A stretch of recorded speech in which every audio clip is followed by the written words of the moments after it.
Sebelum kita bicara mengenai apakah makhluk atau extraterrestrial itu ada, kita bicara pasti mereka tinggal di satu planet kan. Nah, untuk itu kita harus berbicara tentang jenis fisik dari planet itu. Karena jenis fisik dari satu planet, baik tekanannya, temperatur, gravitasi, elemen-elemen yang ada di sana, itu akan mempengaruhi kehidupan yang ada di planet tersebut. Jadi kalau kondisi fisiknya beda, jenis makhluknya juga berbeda. Nah, jadi kalau kita bisa tahu jenis fisiknya ada berapa macam, setidaknya secara umum jenis dari extraterrestrial juga ya segitu. Nah, sejauh ini yang diketahui, yang saya peroleh informasi dari penjelajah alam semesta, itu ada 7 jenis fisik utama yang mempengaruhi kehidupan di berbagai planet. Saya bicara di local universe dulu ya. Pertama itu tipe atmosfer, itu nomor satu. Karena kita lihat dari sisi atmosfernya dulu.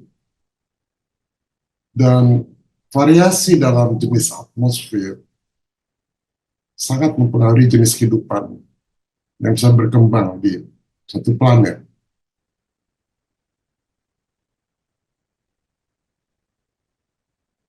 Atmosfer itu tidak saja menentukan ketersediaan oksigen untuk pernapasan, tapi juga atmosfer itu mempengaruhi tekanan udara, komposisi gas, dan perlindungan planet itu dari radiasi luar angkasa. Nah, di bumi, atmosfer kita ini hampir ideal untuk mendukung kehidupan manusia yang bernapas.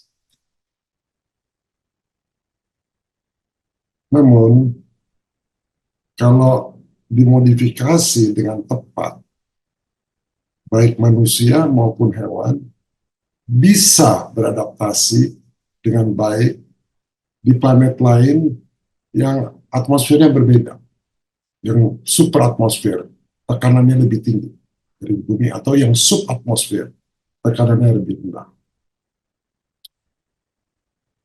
Jadi modifikasinya bisa dua macam, bisa dengan penyesuaian dalam struktur tubuh dan proses biologis mereka ya yang dirubah agar sesuai dengan kondisi atmosfer yang berbeda. Kenapa saya perlu sampaikan ini? Karena kalau ada extraterrestrial yang datang dari planet lain, yang kondisi atmosfernya berbeda, ya katakanlah tekanan lebih tinggi. Ketika mereka datang ke bumi, tekanan lebih rendah. Kalau mereka tidak mempunyai teknologi untuk mengadjust, melakukan penyesuaian dengan atmosfer di tempat yang mereka kunjungi, atau mereka tidak bisa mengejas proses biologi atau metabolisme di dalam tubuhnya, mereka nggak bisa datang ke bumi. Walaupun mereka lebih cerdas, tapi mereka nggak punya teknologi. Jadi kalau mereka hanya bisa datang ke bumi, kalau mereka bisa melakukan transformasi teknologi, sehingga mereka bisa hidup sesuai dengan atmosfer yang ada di tempat planet yang mereka tinggal, yang mereka akan kunjungi. Atau mereka punya bisa melakukan proses biologi, paru-parunya jadi lebih kecil atau lebih besar, atau metabolismenya akan berubah sesuai dengan kondisi atmosfer yang mereka mau kunjungi. Syaratnya.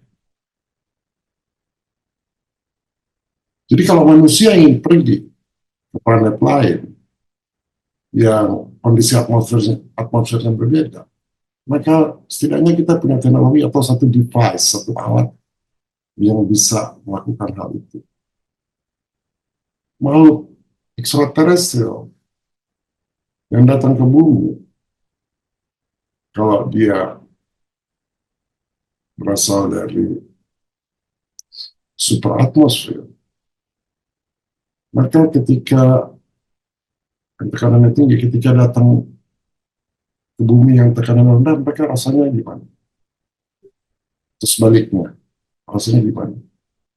Nah, untuk itu mereka tidak bisa datang ke bumi kalau mereka nggak punya alat. Biasanya mereka bawa itu satu alat.